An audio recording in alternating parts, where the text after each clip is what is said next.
Hi friends, welcome to my channel Snigdha వంటలు. ఈరోజైతే ఒక మంచి క్యాండీ రెసిపీ అయితే మీకు చూపించబోతున్నాను. దీనికోసం ప్యాన్ పెట్టేసుకొని కప్పు వరకు పాలను వేసేసుకోండి. ఇలా పాలు వేసేసుకున్న తర్వాత ఇప్పుడు ఇందులోనే 3 టీ స్పూన్ల వరకు అయితే పంచదారను వేసేసుకోవాలండి. ఇలా పంచదార వేసేసుకొని పంచదార అంతా కరిగిపోయి పాలు అనేది మన క్రీమీ ఫామ్లో వచ్చేంత వరకు మరిగించుకోండి.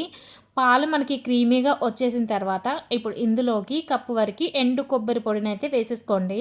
ఇలా ఎండు కొబ్బరి పొడి వేసేసుకున్న తర్వాత మొత్తం అయితే కలిపేసుకోవాలండి. ఇప్పుడు ఇందులోనే 1 టీ స్పూన్ వరకు నెయ్యిని కూడా వేసేసుకోవాలి. ఇలా నెయ్యి వేసేసుకొని చక్కగా అయితే కలిపేసుకోండి.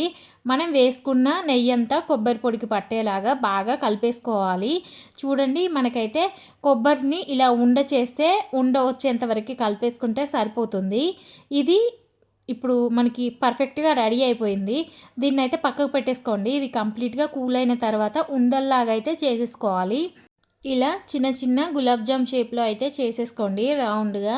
ఇది ఇన్స్టాగ్రామ్లో అయితే చాలా వైరల్ అయిపోయిందండి. ఆ మధ్యలో అది వైరల్ అయిపోయినాక ఇన్ని రోజులకైతే చేయడానికి కుదిరింది నాకు.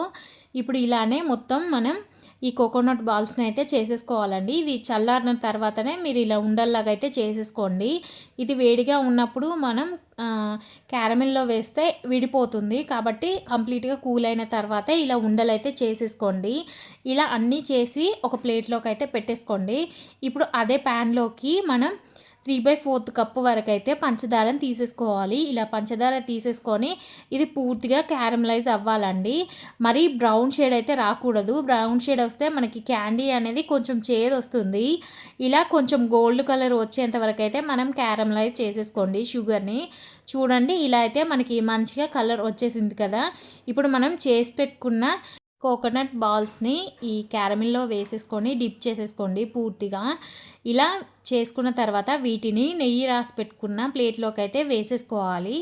ఇలా నెయ్యి రాసుకున్న ప్లేట్లో వేసేసుకుంటే మనకి తీసేటప్పుడు ఈజీగా వస్తుందండి. లేదంటే మనకి ప్లేట్కే అతుక్కపోతాయి. మనం చేసుకున్న కోకోనట్ బాల్స్ అన్నిటినీ ఇలా క్యారమిల్లో వేసేసుకొని ఇలా మొత్తం డిప్ చేసేసుకోండి. మనం కోకోనట్ బాల్స్కి మొత్తం క్యారమిల్ పట్టేలాగా ఇలా డిప్ చేసేసుకోండి. ఇలా చేసేసుకొని ప్లేట్లోకి అయితే వేసేసుకోవాలి. ఇది కంప్లీట్గా కూల్ అయిన తర్వాత ప్లేట్ నుండి ఈజీగా వస్తాయండి. ఈ వీడియో నచ్చితే లైక్ చేయండి, షేర్ చేయండి, అలాగే నా ఛానల్ సబ్స్క్రైబ్ చేయండి. Thank you for watching Snigdha వంటలు.